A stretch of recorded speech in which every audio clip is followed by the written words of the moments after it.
आज आपण साईतंत्रच्या माध्यमातून जाणून घेणार आहोत योगी साईंबद्दल, एका सामाजिक योग्याबद्दल।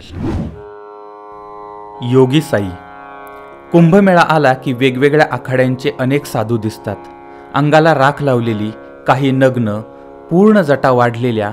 यातील काही साधू शरीरात त्रिशूळ खुपसून घेणे, उलटे लटकणे, तासनतास एकाच पायावरती उभे राहणे, ध्यानधारणा करणे आणि असे काही करणे की जे सामान्य माणसाला अशक्य आहे। हटके कार्य हा एक योग आहे आणि यालाच हठयोग असं म्हटलं जातं। पुरातन काळापासून भारतात योग केले जातात।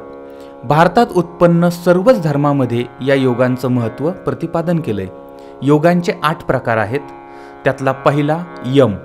यामध्ये अहिंसा, सत्य बोलणे, विषयासक्ती न ठेवणे, चारित्र्य संपन्न राहणे याचा समावेश होतो। दुसरा आहे नियम।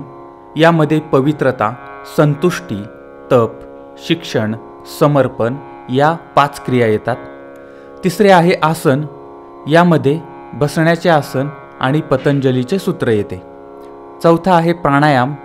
यामध्ये श्वासावर नियंत्रण ठेवलं जातं। 5वा आहे प्रत्याहार, 6वा आहे एकाग्रता, 7वा ध्यान आणि 8वी समाधी। तर आपल्या भगवद्गीतेमध्ये 3 योग सांगितलेत। पहिला आहे कर्मयोग। यामध्ये योग्य आणि चांगले काम करणे। दुसरा आहे भक्तियोग। यामध्ये ईश्वराची भक्ती करणे आणि तिसरा आहे ज्ञानयोग। यामध्ये शिक्षण घेणे। भगवद्गीतेतील योग हे सर्वसामान्यांनाही करता येतील असेच आहेत, पण या सर्व योगात अवघड योग आहे हठयोग। ह म्हणजे सूर्य आणि ठ म्हणजे चंद्र। ही एक शरीराची प्रणाली आहे। यातून उत्पन्न झालेली ऊर्जा शक्ती एकाच ठिकाणी केंद्रित होते। दुपारची वेळ होती, रणरण ते ऊन पडलेले होते। शिर्डी गाव सुनसान होतं आणि साईबाबांची द्वारकामाई सुद्धा निर्मनुष्य होती। अशा वेळी एक भक्त साईबाबांच्या दर्शनाला आला आणि समोरचं दृश्य पाहून गर्भगळीतच झाला। एका बाजूला साईंचा हात आणि पाय पडला होता, दुसऱ्या बाजूला साईंचं धड होतं। हे पाहून तो घाबरला, त्याला दरदरून घाम फुटला, तोंडातून शब्द फुटेना। साईबाबांचा खून झाला, साईबाबांचा खून झाला असे ओरडतच तो गावात गेला। थरथरत, रडत, ओरडत, आरडत तो लोकांना सांगत होता आणि लोक मात्र त्याच्याकडे पाहून हसत होते। अरे हसताय काय? साईबाबांचा खून झालाय, त्यांना कोणीतरी मारलंय, त्यांचे हातपाय तोडलेत, बाबा गेले, साईबाबा गेले। तरीही लोक हसत होते। त्याचं बोलणं कोणी मनावरती घेत नव्हतं।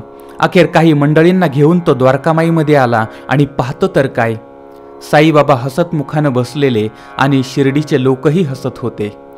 हा काय प्रकार आहे हे त्याला कळेना। शेवटी सत्य काय आहे याचं आकलन त्याला झालं आणि त्याचाही जीव भांड्यात पडला। साईबाबांना योगाचे सर्व प्रकार येत होते। सर्वात अवघड योग धौती योग, हठयोग हे बाबा अतिशय लिलया पद्धतीनं करायचे। बाबा विहिरीवर अंघोळीला जात, भर दुपारी कोणी नसताना पोटातील आतडी तोंडातून बाहेर काढीत आणि धुवून जांबाच्या झाडावरती वाळण्यासाठी पसरवीत। तसेच खंडयोगाच्या माध्यमातून आपले हातपाय वेगळे करीत। सुरुवातीला ही दृश्य ज्यांनी पाहिली त्यांची अवस्था काय झाली असेल याचा विचार करा। पण हळूहळू या योगांची माहिती आणि या योग्याची योग्यता लोकांना जाणवू लागली। सामान्य मानवाच्या कल्पनेपलीकडचे हे योग पाहणारे अनेक लोक शिर्डीमध्ये जिवंत होते। याच घटनांचा उल्लेख साईबाबा जिवंत असतानाच लिहिलेल्या ग्रंथामध्ये आढळतो। सामान्य योग प्रकार, ध्यानधारणा करणारे लोक आजही आपल्यात वावरत आहेत, पण जे असे हठयोग, धौतीयोग करतात ते लोक फार दुर्मिळ आहेत आणि असे साधू हिमालय, जंगल आणि कुंभमेळ्यामध्ये दिसतात। मानवी वस्तीपासून दूर राहून स्वतःच्या समाधानासाठी आणि स्वतःच्याच विश्वात रमणारे साधू हे केवळ जन्म घेतात, एकांतात जगतात आणि मरतात। यांचा ना समाजाला उपयोग ना कुटुंबाला उपयोग। हे लोक आपली विद्या आपल्यासाठीच वापरतात आणि त्यांच्या मृत्यूने ती विद्याही लय पावते। पण या सर्व योग्यांमध्ये आणि साईबाबांमध्ये जमीन आसमानाचा फरक आढळतो। साईबाबांनी आपल्या योगाचा, ज्ञानाचा, विद्येचा, अलौकिक शक्तीचा उपयोग समाजाच्या कल्याणासाठी केला।